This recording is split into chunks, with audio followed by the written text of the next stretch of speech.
آئیے اب چاندنی کے بارے میں کچھ اظہار کرتے ہیں۔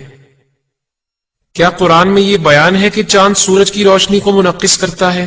کیا یہی بات پہلے عام فہم تھی؟ سورہ نوح میں سورہ 71 آیت 15 تا 16 میں بیان ہے، کیا تم نہیں دیکھتے کہ اللہ نے 7 آسمان بنائے ہیں ایک کے بعد ایک، اور چاند کو روشن بنایا ان کے درمیان، اور سورج کو ایک چراغ بنایا۔ چاند کو عربی میں نور کہا گیا ہے اور سورج کو کہا سراج۔ بعض مسلمانوں کا یہ دعویٰ ہے کہ قرآن نے سورج کی روشنی اور چاند کی روشنی کے لیے مختلف اصطلاحیں استعمال کی ہیں۔ اس سے پتہ چلتا ہے کہ سورج روشنی کا مرکز ہے اور چاند صرف روشنی کو منعکس کرتا ہے۔ شبیر علی نے اپنی کتاب قرآن میں سائنس میں اس کو وضاحت سے بیان کیا ہے، اور ڈاکٹر ذاکر نائک نے اپنی ویڈیو میں واضح الفاظ میں کہا، قرآن خدا کا کلام ہے، جسے آپ واضح طور پر دیکھ سکتے ہیں۔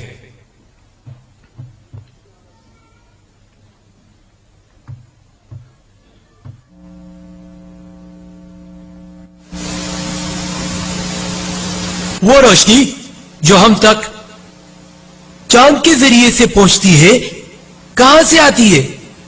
جواب دینے والا کہے گا کہ پہلے ہم سمجھتے تھے چاند کی روشنی اس کی اپنی روشنی ہے، لیکن آج سائنسی عروج سے یہ راز کھلا ہے کہ چاند کی روشنی اس کی اپنی نہیں ہوتی، یہ تو سورج کی روشنی ہوتی ہے جو منعکس ہوتی ہے۔ اور یہاں میں ایک سوال پوچھوں گا کہ اس کا ذکر تو قرآن میں موجود ہے۔ سورہ الفرقان میں سورہ نمبر 25 آیت نمبر 61 میں بیان ہے، پاک ہے وہ ذات جس نے ستاروں کی جھرمٹ بنائے ہیں، ان کے درمیان ایک چراغ اور چاند جو کہ روشنی کو منعکس کرتا ہے۔ عربی زبان میں چاند کے لیے لفظ ہے قمر، اور اس کی روشنی کے لیے منیر جو کہ لی ہوئی روشنی ہے، یا نور جو کہ منعکس ہوتی ہے۔ قرآن بتاتا ہے کہ چاند کی روشنی منعکس ہوئی روشنی ہوتی ہے۔ آپ کہتے ہیں آپ نے آج دریافت کیا ہے، جبکہ قرآن میں یہی بات 1400 سال پہلے کہی گئی۔ وہ کچھ دیر رکے گا، ہو سکتا ہے فی الفور جواب نہ دے، اور وہ کہے گا شاید یہ حسن اتفاق ہے۔ میں ان کے ساتھ بحث نہیں کرتا۔ ویڈیو کے آخر میں ہم نے ڈاکٹر نائک کو یہ کہتے ہوئے سنا، عربی زبان میں چاند کے لیے لفظ قمر ہے، اور جو اس کی روشنی ہے اسے منیر کہا گیا ہے۔ اس کا مطلب ہے لی گئی روشنی یا وہ نور جو منعکس، اور یہ تہیں وسیع پیمانے پر بھی ہو سکتی ہیں۔ یہ سچ نہیں کہ یہ تہیں زمین کو مستحکم رکھتی ہیں۔ سادہ لفظوں میں کہا جائے تو پہاڑ زمین کو ہلنے جلنے سے نہیں روکتے۔ دوسرے لفظوں میں یہ کہنا بالکل صحیح ہوگا کہ ان کی تو اپنی بناوٹ پہلے بھی اور اب بھی زمین کے زلزلے کا باعث ہے۔ دور حاضر کے ماہرین ارضیات سے یہ پتا چلتا ہے کہ زمین کی اوپر والی سطح مختلف تہوں سے مل کر بنی ہے۔ یہ تہیں ایک دوسرے سے جڑے ہوئے آہستہ آہستہ حرکت کرتی ہیں۔ کبھی کبھی یہ تہیں الگ ہو جاتی ہیں، جیسا کہ شمالی اور جنوبی امریکہ میں ہے، جو کہ یورپ اور جنوبی افریقہ سے جدا ہوتی ہیں۔ کبھی کبھی یہ تہیں ایک دوسرے کے قریب آتی ہیں، ایک دوسرے سے رگڑ کھاتی ہیں اور آپس میں ٹکراتی ہیں، اور یوں زلزلے پیدا ہوتے ہیں۔ اس کی ایک واضح مثال مشرق وسطی میں پائی جاتی ہے۔ یہاں پر زائگراس کا پہاڑی سلسلہ عرب ایران کی جانب جاتے ہوئے حرکت کرنے سے بنا ہوا ہے۔ کوئی شخص اگر بڑی شاہراہوں پر سفر کرے تو وہ دنیا کے کئی ایک علاقوں میں سے ایسے پہاڑی سلسلے دیکھے گا جن پر کبھی ریت کے طوفانوں نے سیدھی تہیں جمائی تھیں، اب وہ ٹیڑھی میڑھی ہو گئی ہیں۔ تو آئیے پھر ہم ایک اور سلائیڈ دیکھتے ہیں۔ ریت کے طوفانوں کی جمائی ہوئی تہیں اب 75 درجے تک ٹیڑھی ہو چکی ہیں۔ دراصل پہاڑوں کی تشکیل کے دوران جو زلزلے آتے رہے، انہی کی وجہ سے ٹیڑھی ہو گئی ہیں۔ کبھی کبھی تو یہ تہیں ایک دوسرے کے اوپر چڑھ جاتی ہیں اور پھر پھسلتی ہیں، اور تب جا کر زیادہ طاقت و توانائی پیدا ہوتی ہے۔ لیکن جو ہی اس رد عمل سے پیدا ہونے والی طاقت و توانائی قدرے کم ہوتی ہے تو جو طے کا حصہ جڑا ہوا ہوتا ہے وہ اچانک ہی آگے کو پھسل جاتا ہے، اور یوں شدید زلزلہ پیدا ہوتا ہے۔ میکسیکو میں کوکوس فلڈ کے مقام پر ایک حالیہ زلزلے میں چٹانوں کا ایک حصہ ایک ہی جھٹکے میں 3 میٹر تک آگے بڑھ گیا۔ سوچئے اگر خدا نہ خواستہ آپ کا گھر 3 میٹر تک آگے بڑھ جائے تو یہ تباہ و برباد ہو جائے گا۔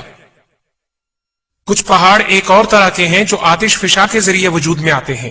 جب لاوا اور راک زمین سے پگھل کر اور ابل کر باہر کی سطح پر آ جاتے ہیں تو ڈھیر بن جاتے ہیں۔ سمندر کی تہوں میں بھی ایسا ہوتا ہے۔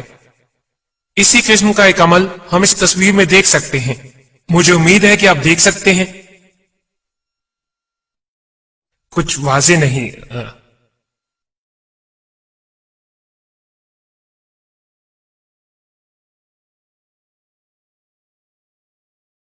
समंदर की ऊपर की सतह जो यहां है और बरे आजम की सतह ये रही।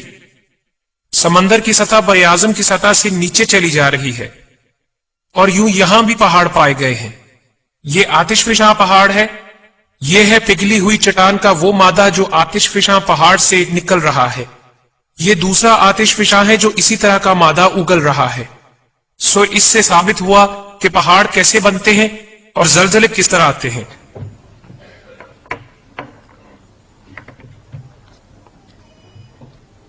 आतिशफिशानी के इस अमल में वो चट्टान जो पिघलने के रद्दे अमल से मार्ज़े वजूद में आती है और जब ठंडी होती है तो मौसर होने की बिना पर जमीन में धंस जाती है और यूं ये दहाने को बंद कर देती है। ये एक प्लग की तरह तो हो सकती है लेकिन ये जड़ नहीं, पर ये पहाड़ का बोझ नहीं उठा सकती। ये तो एक प्लग की तरह होती है, सिर्फ एक प्लग की तरह। यही वजह है कि इस प्लग के नीचे से जब कभी दबाव बढ़ता है तो आतिशफिशां फट जाता है, जैसा कि जनूबी बहरुल काहिल में 1883 में उस वक्त हुआ जब एक आतिशफिशां पहाड़ फट पड़ा। इन तमाम तर मालूमात से यही नतीजा निकलता है जो हमने स्लाइड के जरिए तस्वीरों में देखा है कि शुरू से लेकर अब तक पहाड़ तो दर हकीकत खुद ही जलजलों और लरजने का बाइस बनते रहे हैं। तो इससे साबित हुआ कि ये जलजले पहाड़ के बनने के अमल से ही आते रहे हैं। जब तहें एक दूसरे से फिसलती हैं तो जलजले आते हैं। इसी तरह जब आतिशफिशां फटते हैं तो भी जलजले आते हैं। ये बात तो वाज़ेह है कि मोहम्मद और उनके पैरोकार इन आयात की समझ बूझ रखते थे जिनमें कहा गया है कि अल्लाह ने जमीन को लरजने से रोकने के लिए पहाड़ों को खैमे की खूंटियों की तरह गाड़ दिया। पहाड़ों को जमीन में गाड़ना शायराना तखय्युल तो हो सकता है, ये दावा करना कि पहाड़ ही जमीन को जलजलों से रोकते हैं निहायत पेचीदा मामला है, क्योंकि जदीद साइंस इससे मुताबिकत नहीं रखती। आइए अब देखते हैं सूरज के मुतालिक कुछ बात करते हैं। कुरान सूरज के मुतालिक क्या कहता है।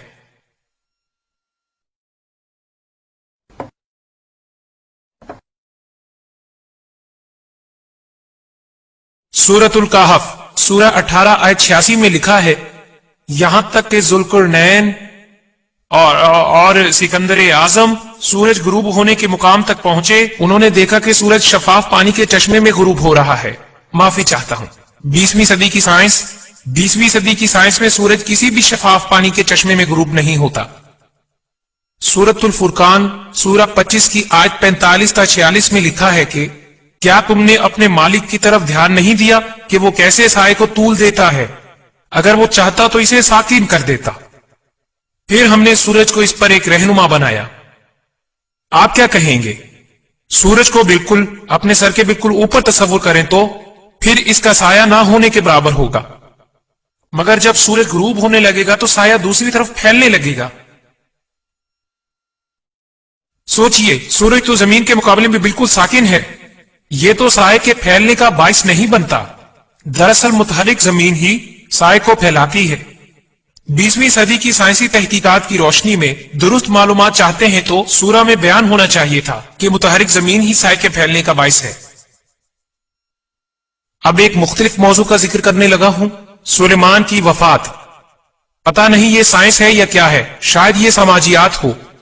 जब वो वफात पा गए तो जिन्नात को उनकी मौत का पता न चला। जब भी सुलेमान चाहते जिन्नात इनके मुख्तलिफ काम किया करते, यहां तक कि एक छोटी सी हकीर मखलूक दीमक ने इनके असा को अंदर ही अंदर से खा लिया, यहां तक कि वो गिर पड़े।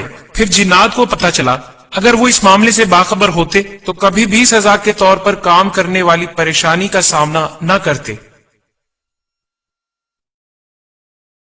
यहां सलमान और उनकी मौत, उनके असा का मंजर कुछ यूं है जैसे मराकश की सुनसान सड़क पर एक राहगीर से कोई बावर्ची ना पूछे कि वो रात के खाने को क्या लेगा।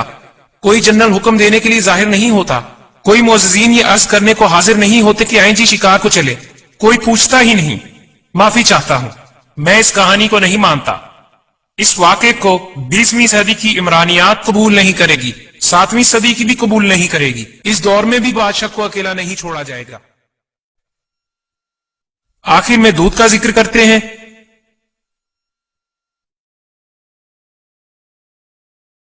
सूरत उन-नहल सूरह 16 आयत नंबर 66 में मज़कूर है कि हम तुम्हारे लिए बाहर निकालते हैं जो इन मवेशियों के पेट में फुजले और खून के दरमियान है, यानी दूध जो कि पाकीज़ा है और पीने को मरगूब है।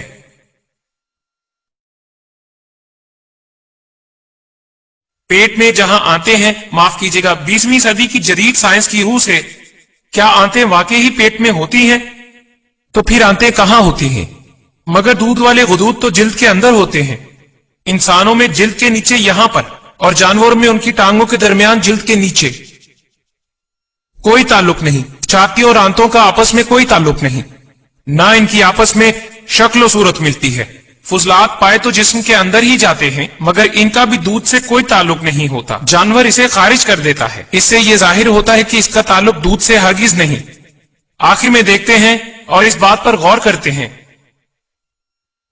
सूरतुल इनाम सूरह नंबर 6 आयत नंबर 38 में मज़कूर है, जमीन पर ऐसा कोई जानवर नहीं और ना ही दो परों से उड़ने वाली कोई मखलूक जो तुम्हारी तरह मुआशरत ना रखती हो।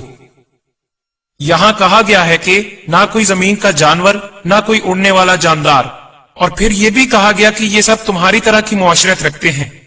मेरा ख्याल है कि कुरान यहां हम इंसानों से मुखातिब है। तो कुछ कीड़े मकोड़े ऐसे भी हैं कि जो ही वो मिलाप से फरागत पाते हैं तो मां बाप को खा जाती है। मैं खुश हूं कि मेरी बीवी ने मुझे नहीं खाया। यहां तक कि शहद की मक्खियों में फालतू और निकम्मे नरों को बाहर फेंक दिया जाता है कि वो जाकर मर जाएं। मैं तो इस अम्र पर भी खुश हूं कि 4 बच्चे पैदा होने के बाद भी मुझे घर से बाहर नहीं फेंका गया। अब शेरों का जिक्र करते हैं। जब कोई शेर बूढ़ा हो जाता है तो फिर एक जवान शेर उसको मादा से दूर कर देता है और उस मादा पर कब्जा कर लेता है, यानी जवान शेर उसकी बीवियां ले लेता है। और पता है वो बच्चों के साथ क्या करता है? वो सब के सब शेरों को जान से मार देता है। लिहाजा मेरा ख्याल है कि मज़कूरा बाला नजरिया दुरुस्त नहीं है। तमाम तर जानवरों के गिरोह हमारी तरह यानी इंसानों की तरह नहीं रहते। नतीजतन ये मुनकशिफ होता है कि कुरान में कई एक साइंसी गलतियां हैं। कुरान महज अपने दौर के मुरव्वजा साइंस ही से मुताबिकत रखता है और इसकी अक्कासी करता है। मेरी मुराद 7वीं सदी ईस्वी की साइंस से है। हम यहां सच की तलाश में आए हैं और मैंने सही मालूमात आप लोगों को देने की कोशिश की है। अगर आप इसको मजीद पढ़ना चाहें तो मेरी एक किताब कुरान, बाइबल, तारीख और साइंस की रोशनी में, जो इस दरवाजे के बाहर खसूसी रियायत के साथ बराए फरोख्त है। सच्चा और खरा खुदा आपकी रहनुमाई करे। शुक्रिया।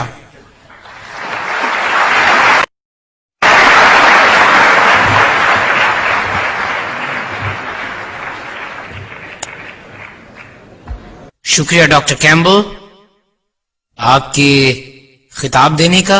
अब मेरे भाई सबील अहमद अगले मुकर्रर डॉक्टर जाकिर नाइक का तारुफ आपके सामने पेश